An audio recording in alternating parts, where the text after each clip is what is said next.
อริสโตเติลเคยกล่าวไว้ว่า 95% ของสิ่งที่เราทำล้วนเป็นผลมาจากนิสัยเคยสงสัยไหมครับว่าอะไรที่ทำให้คนเราประสบความสำเร็จและแตกต่างจากคนทั่วไปไม่ใช่แค่การมีโชคดีหรือมีมรดกตกทอดมาจากการศึกษาทางวิทยาศาสตร์หลายชิ้นพบว่าวิถีชีวิตของคนประสบความสำเร็จนั้นแตกต่างอย่างสิ้นเชิงจากคนทั่วไปวันนี้เราเลยจะมาสรุป10นิสัยที่คนประสบความสำเร็จใช้เวลาในแต่ละวันที่หลายๆคนอาจจะยังไม่รู้กันครับสวัสดีครับมาพบกับผมนิวเวรชัยกันอีกครั้งนะครับกับวันนี้ที่เราจะมาสรุป10นิสัยของคนประสบความสำเร็จที่จะใช้เวลาในแต่ละวันเราไปดูกันว่าแต่ละวันเขาทำอะไรกันบ้างหรือมีนิสัยยังไงกันบ้างนะครับเรามาเริ่มกันที่นิสัยที่1ครับเติมพลังให้แรงจูงใจของคุณทุกวันชีวิตคือการต่อสู้ที่แท้จริงบางครั้งแม้กระทั่งสำหรับคนที่แข็งแกร่งที่สุดในหมู่พวกเรามันเหมือนกับการเผชิญหน้ากับความท้าทายใหม่ๆทุกวันน่าเศร้าที่คนจำนวนมากที่ดิ้นรนทางการเงินไม่ได้เริ่มต้นวันด้วยการเตรียมตัวให้ดีพวกเขาตื่นขึ้นและดำดิ่งตรงไปที่ทีวีหรือเปิดโซเชียลมีเดียหรือแม้กระทั่งหนังสือพิมพ์โดยไม่คิดถึงพลังงานที่พวกเขาจะต้องใช้ไปในวันนั้นๆแต่เคล็ดลับก็คือคนประสบความสำเร็จมักเข้าใจว่าสิ่งแรกที่ควรทำในตอนเช้าคือการเติมพลังให้ตัวเองสำหรับวันใหม่นั่นหมายถึงการฟังหนังสือสร้างแรงบันดาลใจดีๆการนั่งสมาธิหรือแม้แต่การฟังเพลงที่สร้างแรงบันดาลใจในความเป็นจริงการศึกษาและวิจัยแสดงให้เห็นว่า 63% ของคนรวยฟังหนังสือเสียงระหว่างเดินทางไปทำงานแต่มีคนทั่วไปเพียง 5% เท่านั้นที่ฟังโทนี่โรบบินชอบเรียกสิ่งนี้ว่าชั่วโมงแห่งพลังชั่วโมงแรกของวันของคุณนั้นสำคัญมากคุณต้องลงทุนเวลาช่วงนี้อย่างชาญฉลาดเพื่อให้แน่ใจว่าคุณพร้อมที่จะเผชิญหน้ากับวันใหม่ด้วยจิตวิญญาณที่มีแรงจูงใจที่ดีดังนั้นนี่คือความท้าทายสำหรับคุณในช่วง7วันข้างหน้าอยากแนะนำให้ทุกคนทดลองดูนะครับแทนที่จะหยิบโทรศัพท์หรือรีโมททีวีเป็นสิ่งแรกในตอนเช้าให้หยิบหนังสือสร้างแรงบันดาลใจหรือเริ่มฟังหนังสือเสียงเป็นเวลาสัก 15-20 นาทีจากนั้นเมื่อสิ้นสัปดาห์ลองดูว่าคุณรู้สึกมีความสุขหรือมีแรงจูงใจที่ดีมากขึ้นแค่ไหนลองดูนะครับมันน่าจะคุ้มค่ามาต่อกันที่นิสัยที่2นะครับคือการวางแผนงานประจำวันมีการศึกษาพบว่า 81% ของบุคคลที่มีฐานะร่ำรวยมักจะมีรายการสิ่งที่ต้องทำหรือเป็น To-do list นั่นเองในขณะที่มีเพียง 19% ของบุคคลที่มีรายได้ต่ำกว่าเท่านั้นที่มีนิสัยนี้โดยคุณไนติงเกลเคยได้กล่าวไว้ว่าคนที่ตั้งเป้าหมายจะประสบความสำเร็จได้เพราะพวกเขารู้ว่าพวกเขากำลังมุ่งหน้าไปที่ไหนและในความเป็นจริงน่าเศร้ากว่านั้นคือ 90% ของคนในโลกนี้ไม่รู้ว่าพวกเขากำลังมุ่งหน้าไปที่ไหนพวกเขาเพียงแค่ดำเนินชีวิตไปเรื่อยๆโดยยุ่งอยู่กับสิ่งที่เข้ามาในชีวิตในแต่ละวันแต่ถ้าคุณไม่อยากเป็นคนแบบนั้นคุณต้องมีความคิดที่ชัดเจนว่าคุณมุ่งหน้าไปที่ไหนเพื่ออะไรคนประสบความสำเร็จเข้าใจเรื่องนี้ได้ดีซึ่งก็คือเหตุผลที่พวกเขาตื่นขึ้นมาทุกๆวันด้วยจุดประสงค์ที่ชัดเจนอยู่ในใจบางคนเขียนรายการสิ่งที่ต้องทำในแต่ละวันในขณะที่บางคนเพียงแค่เตือนตัวเองถึงเป้าหมายรายสัปดาห์หรือรายเดือนจุดสำคัญก็คือพวกเขารู้ว่าอะไรสำคัญและพวกเขาจดจ่ออยู่กับมันแทบจะตลอดเวลาชีวิตคนเราไม่ได้ยืนยาวมากนักคุณสามารถได้รับอะไรก็ตามก็ต่อเมื่อคุณมุ่งเน้นไปในสิ่งที่สำคัญจริงๆการตั้งเป้าหมายรายวันหรือทำรายการสิ่งที่ต้องทำเป็นวิธีที่ดีในการทำเช่นนั้นเมื่อคุณมีวัตถุประสงค์ที่ชัดเจนสำหรับวันนั้นๆคุณจะมีแรงจูงใจที่จะไล่ตามสิ่งเหล่านั้นและขอเน้นอีกครั้งว่าเมื่อคุณตั้งเป้าหมายให้ตัวเองคุณจะไม่อยากทำให้ตัวเองผิดหวังคุณจะต้องรู้สึกอับอายถ้าคุณปล่อยให้ทั้งวันผ่านไปโดยไม่ได้ทำอะไรเลยดังนั้นตั้งเป้าหมายที่คุณต้องการและลงมือทำและคุณจะได้เห็นว่าตัวเองเดินไปได้ไกลแค่ไหนนิสัยที่3ทำไม่กี่อย่างให้ดีแทนที่จะทำหลายอย่างแล้วไม่ดีเพื่อนๆรู้ไหมครับว่า 80% ของคนประสบความสำเร็จมีจุดมุ่งหมายที่ชัดเจนในการบรรลุเป้าหมายที่สำคัญเพียงเป้าหมายเดียวยกตัวอย่างเช่นสตีฟ จ็อบส์ผู้ซึ่งใช้ชีวิตตามคำขวัญที่ว่ามุ่งเน้นและเรียบง่ายทั้งในชีวิตส่วนตัวและในบริษัทของเขายอมรับกันเถอะครับว่าเราทุกคนเป็นมนุษย์เหมือนกันและมีเวลา 24 ชั่วโมงต่อวันเหมือนกันซึ่งครึ่งหนึ่งนั้นหมดไปกับการนอนหลับและการทำงานที่จำเป็นต้องทำแต่ไม่ได้ก่อให้เกิด productivity การพยายามทำงานหลายอย่างพร้อมๆกันอาจจะเป็นอุปสรรคมากกว่าจะเป็นจุดแข็งดังนั้นหากคุณต้องการประสบความสำเร็จถึงเวลาแล้วที่จะจัดลำดับความสำคัญและมุ่งเน้นทรัพยากรทั้งหมดของคุณไปในสิ่งที่สำคัญเพียงไม่กี่อย่าง ลองนั่งลงและพิจารณาสิ่งที่มีความสำคัญอย่างแท้จริงสำหรับคุณจากนั้นปล่อยวางสิ่งอื่นๆทั้งหมดถึงเวลาแล้วที่จะโฟกัสไปที่สิ่งที่สำคัญที่สุดที่คุณต้องการจริงๆนิสัยที่ 4 อย่าหยุดเรียนรู้เพื่อนๆรู้ไหมครับว่าคนร่ำรวยที่สุดในโลกเชื่อว่าการเรียนรู้อย่างต่อเนื่องเป็นสิ่งสำคัญพวกเขาเข้าใจถึงความสำคัญในการพัฒนาตัวเองและทำให้การเรียนรู้สิ่งใหม่ๆทุกวันเป็นนิสัยตัวอย่างเช่นก่อนโดนัลด์ทรัมป์จะเป็นประธานาธิบดีแห่งสหรัฐอเมริกาเขาตื่นนอนตอนตี 3ทุกๆวันเพื่ออ่านหนังสือและในขณะที่วอร์เรน บัฟเฟตต์ใช้เวลามากถึง 80% ของเวลาทำงานในการอ่านหนังสือต่างๆตอนนี้ผมไม่ได้บอกว่าให้ทุกคนควรอ่านหนังสือวันละ 8 ชั่วโมงต่อวันนะครับแต่ผมกำลังบอกว่าเราควรพยายามพัฒนาจิตใจของเราทุกวันเพราะชีวิตนั้นซับซ้อนและระบบการศึกษาแบบดั้งเดิมในปัจจุบันไม่ได้เตรียมคุณให้พร้อมสำหรับโลกแห่งความเป็นจริงแต่เน้นอบรมสั่งสอนให้เราไปเป็นพนักงานและไปเป็นบริวารของคนอื่นๆเท่านั้นแต่ไม่ต้องกังวลไปวันนี้มีทางออกในการประสบความสำเร็จในชีวิตคุณจำเป็นต้องมีความอยากรู้อยากเห็นและเรียนรู้สิ่งใหม่ๆอยู่เสมอนั่นเป็นการศึกษาที่แท้จริงที่จะช่วยให้คุณบรรลุถึงความฝันของคุณดังนั้นจงถามคำถามที่ถูกอ่านหนังสือดีๆฟังหนังสือเสียงที่ให้ข้อมูลที่จำเป็นและอย่าหยุดเรียนรู้หากคุณพัฒนาชีวิตไปในทางที่ดีชีวิตโดยรวมของคุณก็จะดีขึ้นเช่นกันมาต่อที่นิสัยที่ 5 กันนะครับพูดว่าไม่โดยไม่ต้องรู้สึกผิดคำสั้นๆอย่างคำว่าไม่อาจเป็นเรื่องยากที่จะได้ยินและยิ่งยากที่จะพูดดูเหมือนว่าจะมีสิ่งสนุกๆและน่าตื่นเต้นมากมายที่เราอยากทำอยู่เสมอแต่บางครั้งเราก็ต้องต้านทานการล่อลวงเหล่านั้นและโฟกัสไปที่สิ่งที่สำคัญอย่างแท้จริงการบรรลุสู่ความสำเร็จเป็นการเดินทางที่ต้องอาศัยวินัยและความมุ่งมั่นแต่วินัยจริงๆหมายความว่าอย่างไรส่วนหนึ่งรวมถึงการเรียนรู้ที่จะพูดคำว่าไม่ด้วยโดยเฉพาะกับสิ่งที่อาจน่าดึงดูดใจในตอนนั้นๆแต่จะไม่ช่วยให้เรากลายเป็นเวอร์ชั่นที่ดีที่สุดของตัวเองตัวอย่างเช่นหลายคนที่มีปัญหาทางการเงินมักจะใช้จ่ายเงินไปกับสิ่งของที่ไม่จำเป็นเพียงเพื่อสร้างความประทับใจให้กับผู้อื่นหรือเพราะพวกเขาคิดว่ามันน่าสนใจเท่านั้น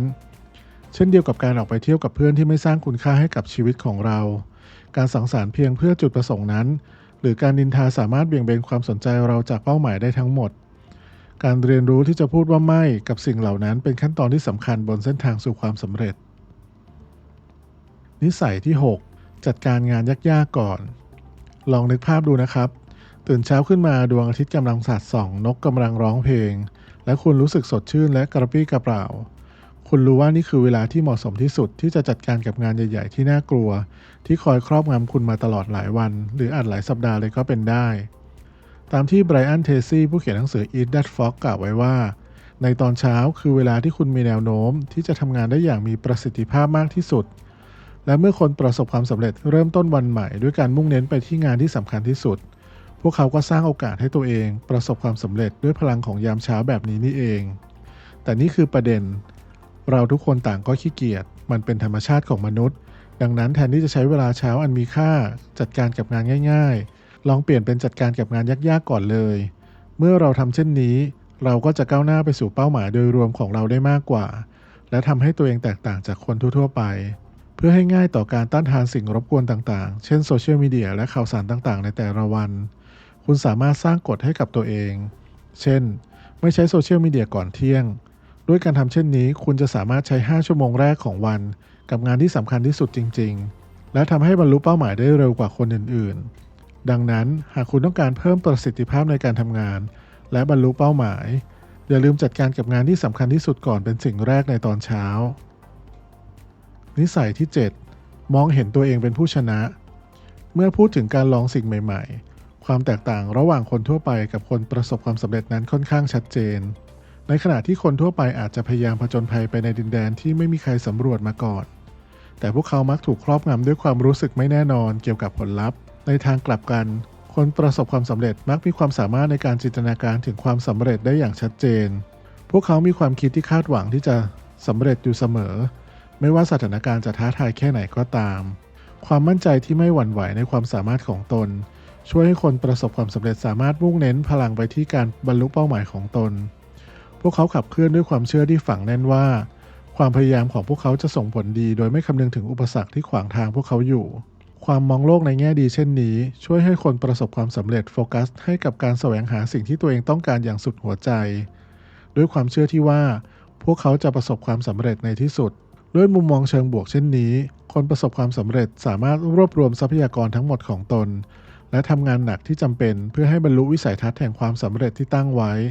ไม่ว่าจะลงทุนในธุรกิจใหม่ประกอบอาชีพใหม่หรือเริ่มต้นโครงการส่วนตัวต่างๆความเชื่อมั่นในความสามารถของตนอย่างไม่เปลี่ยนแปลงของพวกเขาทำให้พวกเขามีความได้เปรียบที่จะแยกพวกเขาออกจากคนอื่นโดยสรุปแล้วการมองเห็นความสำเร็จเป็นลักษณะสำคัญของคนประสบความสำเร็จเป็นลักษณะที่ทำให้พวกเขาก้าวข้ามสถานการณ์และบรรลุความฝันของตนเองได้ด้วยการปลูกฝังความคิดนี้ทุกคนสามารถเข้าถึงศักยภาพภายในของตนและบรรลุความสำเร็จที่ต้องการได้เช่นกันนิสัยที่ 8 หลีกเลี่ยงอาหารแปรรูปที่ไม่เป็นมิตรกับสุขภาพที่ดีจากการศึกษาพบว่า 97% ของคนทั่วไปบริโภคจังก์ฟู้ดกว่า 300 แคลอรี่ทุกวันและนอกจากนี้ 77% ของพวกเขาไม่ได้ออกกำลังกายอย่างจริงจังสุขภาพของคุณคือสินทรัพย์ที่ยิ่งใหญ่ที่สุดหากไม่มีสุขภาพที่ดีคุณจะไม่สามารถแสดงผลงานที่ดีที่สุดและบรรลุศักยภาพสูงสุดของตัวเองได้ดังนั้นจึงจำเป็นอย่างยิ่งที่ต้องใส่ใจกับสิ่งที่เรากินเข้าไปในร่างกายในแต่ละวันเพราะมันจะส่งผลโดยตรงต่อสุขภาพของคุณโดยการเลือกอาหารที่เป็นประโยชน์กับสุขภาพและรวมเข้ากับการออกกำลังกายเข้าไปในกิจวัตรประจำวันคุณจะรู้สึกดีขึ้นมีพลังงานมากขึ้นและสามารถบรรลุเป้าหมายของคุณได้ง่ายยิ่งขึ้นเช่นกันอาหารแปรรูปที่ไม่เป็นประโยชน์นั้นมักมีแคลอรี่สูงน้ำตาลสูงไขมันอิ่มตัวสูงและโซเดียมสูงซึ่งสามารถนำไปสู่ปัญหาสุขภาพต่างๆเช่นโรคอ้วนโรคหัวใจโรคเบาหวานและโรคมะเร็งนิสัยที่ 9 จากการศึกษาพบว่ามีเพียง 6% ของคนประสบความสำเร็จที่ดูเรียลลิตี้ทีวีในขณะที่ 78% ของคนทั่วไปดูทีวีเป็นประจำและพูดตามจริงแล้วคุณเห็นบุคคลที่ประสบความสำเร็จอย่างแท้จริงกี่คนที่ถ่ายรูปเซลฟี่และโพสต์บนโซเชียลมีเดียทุกวันคนประสบความสำเร็จส่วนใหญ่ไม่มีเวลาสำหรับเรื่องไร้สาระแบบนั้นบทความนี้ไม่ได้บอกว่าโซเชียลมีเดียหรือทีวีนั้นไม่ดีแต่หากคุณกำลังจะใช้เวลาหลายชั่วโมงในการเสพคอนเทนต์ต่างๆมันควรจะเป็นสิ่งที่ทำให้คุณเป็นคนที่ดีขึ้นหรือมีชีวิตที่ดีขึ้นจริงๆซึ่งจริงๆแล้ว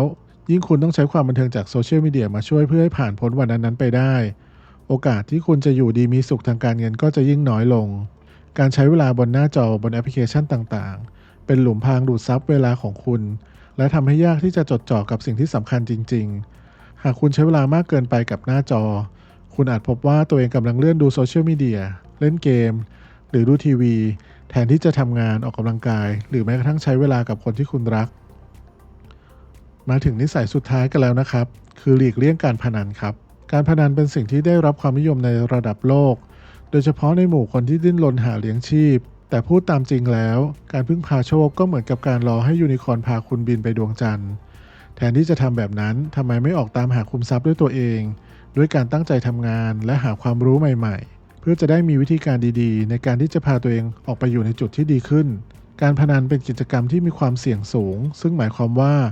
มีแนวโน้มที่จะสูญเสียมากกว่าที่จะชนะแม้ว่าคุณจะชนะครั้งหนึ่งหรือ2 ครั้งแต่คุณก็มีโอกาสสูงกว่าที่จะสูญเสียเงินในระยะยาวเป็นยังไงกันบ้างครับกับวันนี้ที่ได้พูดคุยถึง10นิสัยของคนประสบความสำเร็จนิสัยเหล่านี้ไม่ได้รับประกันความสำเร็จแต่ก็สามารถช่วยให้คุณมีโอกาสประสบความสำเร็จได้มากขึ้นหากคุณกำลังมองหาวิธีที่จะประสบความสำเร็จต่อไปนี้คือสิ่งที่สามารถทำได้เรามาสรุปกันสั้นๆนะครับ 1. หาสิ่งที่คุณหลงใหลและมุ่งมั่นที่จะประสบความสำเร็จ 2. วางแผนในเป้าหมายของคุณและสร้างแผนเพื่อบรรลุเป้าหมายเหล่านั้น 3. มุ่งเน้นไปที่งานสำคัญที่สุดของคุณก่อนและหลีกเลี่ยงการเสียเวลาไปกับสิ่งไม่สำคัญ 4. เรียนรู้สิ่งใหม่ๆเสมอๆเพื่อปรับปรุงทักษะและความรู้ของคุณ 5. พูดว่าไม่กับสิ่งต่างๆที่ไม่สำคัญและไม่จำเป็น 6. สร้างคอนเนคชันกับผู้ที่มีศักยภาพที่จะช่วยเหลือให้คุณบรรลุเป้าหมายของคุณ และ 7. ดูแลสุขภาพของคุณทั้งร่างกายและจิตใจแน่นอนครับว่าความสำเร็จไม่ได้เกิดขึ้นในชั่วข้ามคืนคุณต้องทำงานหนักและอดทนแต่หากคุณมีนิสัยที่ดีและมุ่งมั่นที่จะประสบความสำเร็จคุณก็สามารถบรรลุเป้าหมายต่างๆได้เหมือนกันเนื้อหาในวันนี้ก็จบลงแล้วหากเนื้อหานี้เป็นประโยชน์กับเพื่อนๆรบกวนฝากกดไลค์กด Subscribe เป็นกำลังใจให้ผมด้วยนะครับ วันนี้ผมนิว วีรชัยและทีมงานขอลาไปก่อน สวัสดีครับ